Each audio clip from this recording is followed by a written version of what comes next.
China میں ایک تتلی تھی, یا تتلی یا کوئی کیڑا تھا. چائنا والوں نے کہا کہ یہ ہماری خوراک جو کھیتوں میں پھل تیار ہوتے ہیں نا, ان کا 5-10% تو یہی کھا جاتا ہے, اس کو مار کے ختم کر دو. انہوں نے کوئی اسپرے کیا, وہ ساری تتلیاں تھیں یا کیڑے تھے وہ سب ختم. اگلی دفعہ پیداوار بہت ہی خطرناک حد تک گر گئی.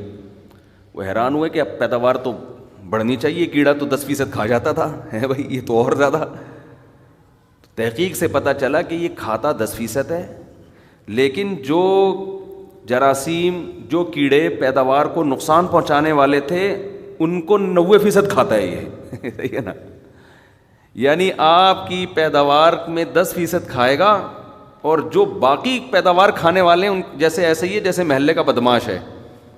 محلے کا بدماش ہر آدمی سے ٹیکس لیتا ہے اور پھر کسی بدماش کو نہیں آنے دیتا. لوگ کہتے ہیں یار اس کو دے دو, ہماری جان ہمارا مال محفوظ ہو جائے گا. تو وہ غنڈہ ٹیکس لے رہا تھا.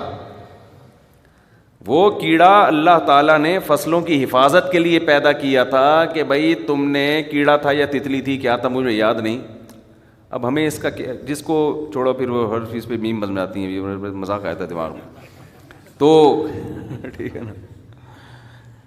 تو 10% کھا رہا ہے فصل کو, بچا کتنے کو رہا ہے, 90% کو بچا رہا ہے وہ, باقی سارے بدماشوں کو قریب نہیں آنے دے رہا. پھر انہوں نے وہ کیڑا پیدا کیا اس کے اندر, لائے کہیں سے جا کے, جوڑا لا کے ڈالا اس میں.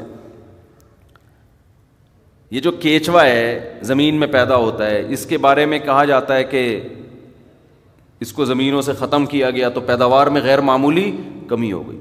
وَسَخَّرَ لَكُم مَّا فِي السَّمَاوَاتِ وَمَا فِي الْأَرْضِ جَمِيعًا مِّنْهُ, جو کچھ آسمانوں میں جو کچھ زمین میں, اللہ کہتے ہیں میں نے تمہاری خدمت میں لگا دیا ہے. اتنا پیچیدہ نظام ہے.